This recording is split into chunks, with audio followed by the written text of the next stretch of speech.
And we're back to discuss everyone's favorite topic, right? Jimmy Garoppolo. This won't be polarizing at all, but we're just here to drop some truth bombs on everybody, set some perspective straight after the 49ers win over the Bengals. There's a lot of noise out there, but this is the summary. It's right underneath me. Jimmy Garoppolo has been good in 6 of the 49ers' past 7 games, period. Some of you 49ers fans are weird. Some of you 49ers fans seem to be upset when your own quarterback plays well, just because I guess it doesn't help you reach your predetermined narrative that Trey Lance should have been playing at the start of the season. Well, I'll shoot it to you straight. Trey Lance wasn't going to play this year unless Jimmy Garoppolo got hurt. Maybe situational play, yes, that's a different question. 49ers QB1 from start to finish this year was going to be and always has been Jimmy Garoppolo. And after a complete disaster in the rain against Indianapolis 2 months ago, Garoppolo has been good in 6 of the 49ers' past 7 games. The 49ers have won 5 of those 7 games. The only exception where they've been a losing team after Garoppolo has been good was that weird one against Arizona where they lost at home. And we don't pin that loss on Jimmy Garoppolo. There was many other reasons why the 49ers weren't able to win that game. But, I mean, you see the correlation here. Garoppolo plays well, the 49ers win. Yesterday, Garoppolo had to throw 41 times, so throw away the narrative that the 49ers can't win when Garoppolo has to throw a lot. 41 throws, 23 runs, 49ers win. Garoppolo 6 of 6 on the final drive. He led 2 game-winning drives yesterday, but Robbie Gould didn't make the field goal at the end of the first one. So, I hate to break it to you. People are going to yell at me on Twitter. People are going to try to twist my words in whichever way, but Garoppolo's been good in 6 of the past 7 games. It's an objective fact. Facts don't care about your feelings. He's been efficient in 6 of those 7 games, with the exception being the loss to Seattle last week, where he's inefficient because he threw 2 interceptions.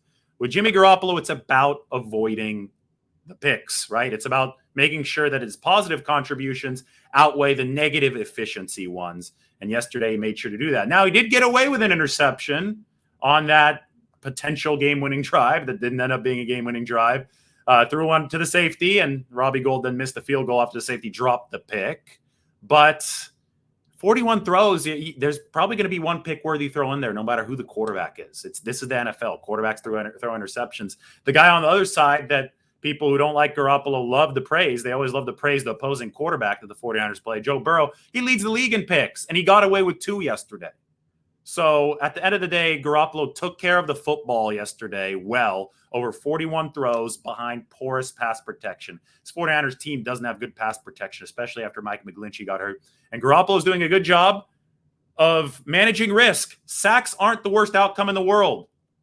And he's doing a good job when that pocket collapses and not panicking, not flubbing the ball there. Joe Burrow panicked yesterday under pressure and should have thrown more than 1 pick, but didn't happen, obviously. And that game went to overtime where Garoppolo was able to win it.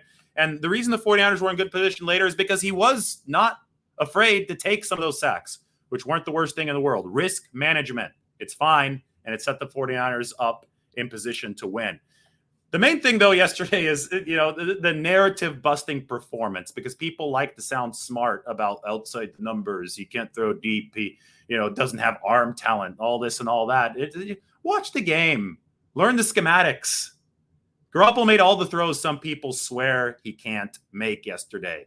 Outside of numbers to George Kittle, huge 3rd down and 10. Put it up there so the cornerback couldn't get it. Kittle went up high, made a spectacular catch. I mean, throwing angles, everything. All these people complain about high throws all the time. Yeah, Jimmy misses high. Some quarterbacks miss high. But this is not a video game. It's not Madden. You also have to be able to get the ball above defensive linemen with their hands up in the air and above linebackers who are underneath and above cornerbacks who are guarding that deep out pattern. So some throws are going to be high. George Kittle's going to have to make some plays downfield. Garoppolo made that throw. How about the perfect back shoulder fade to Jawan Jennings down the sideline in overtime, 25-yard gain? Yeah, that's a throw that people swore to me that Garoppolo didn't have the arm talent to make. He makes that throw as well. How about the perfect deep pass to George Kittle that should have been deep defensive pass interference in the first half? If that's called correctly, this game might not be as close down the stretch. So Garoppolo went out and made all the throws that people swear, film experts swear that he can't make, even though the 49ers scheme is what determines a lot of where Garoppolo throws the football. And he did a good job with them yesterday. So credit should be assigned where it's due. It's super weird. It's to me, and it's weird to people on a national level. This is they'll look at Jimmy Garoppolo, okay, good quarterback. He's inconsistent. You know, he's treated more fairly on a national level, and then they'll be like, why are 49ers fans so? I mean, a small vocal kind of lunatic fringe, like a subset of 49ers fans. Why are they so touchy about this guy, Jimmy Garoppolo? Oh, you know, they judge his incompletions as if no other quarterback in the NFL throws an incompletion. It's schematically driven when your right tackle is Tom Compton, when he run blocks better than he pass blocks. And it was demonstrated yesterday. 41 passes, 23 runs. The 49ers won on the back of the pass game, especially on that final drive when they passed 6 times and ran only once. So Garoppolo made the throws, and it's important to, you know, kind of end with this caveat. No one is saying Garoppolo is a world beater, but he's been an efficient quarterback, and that's what matters. If you argue with your feelings about Jimmy Garoppolo, you don't like the facts that he's efficient, that he's been the second most efficient third down quarterback since 2017 behind only Patrick Mahomes, that he generally gets the job done when it actually really, really matters, when push comes to shove.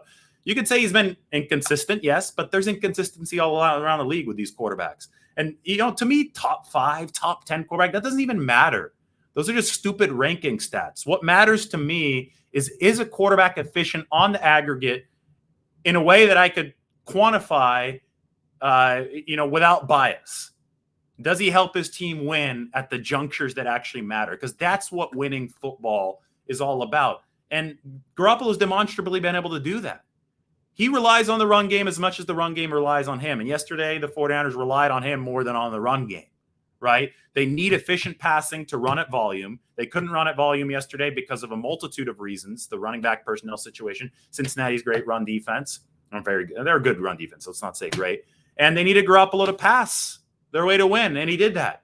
So it's a complementary sport, and Garoppolo plays a role in that complementary effort for the 49ers. Nobody's saying that he's a world beater. Nobody's saying he's the most physically talented quarterback out there. In fact, you know, normally when you have a guy who's not the most physically talented quarterback out there, you get the fans cheering for him a little bit. Oh, and I think the majority of people still, you know, appreciate that he's not fast.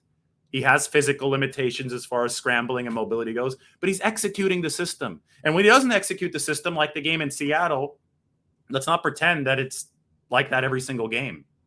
The 2 interception performance, the limited efficiency performance against Seattle has been an outlier. 6 of the past 7 games, the 49ers have been efficient, and Jimmy Garoppolo has been efficient offensively.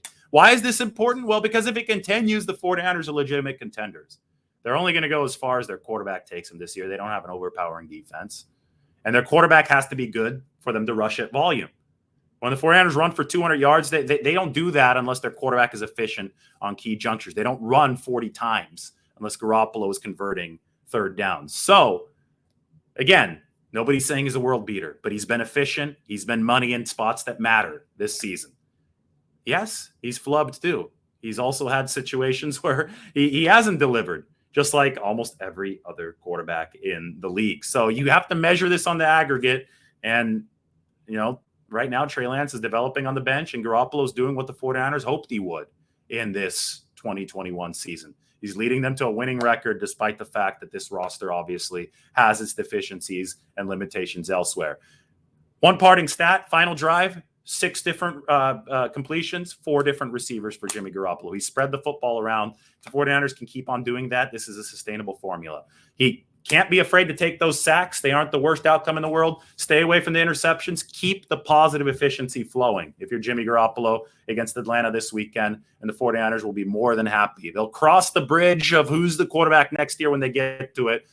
But I'll tell you what, right now, the 49ers are getting option power, and it's building by week by week, if Garoppolo keeps on delivering good performances. And when we zoom out, he's been good in 6 of the past 7. So let's see if it continues against the Falcons. All right, everybody, take care. Enjoy your Monday. Oh, make sure you subscribe. Bye.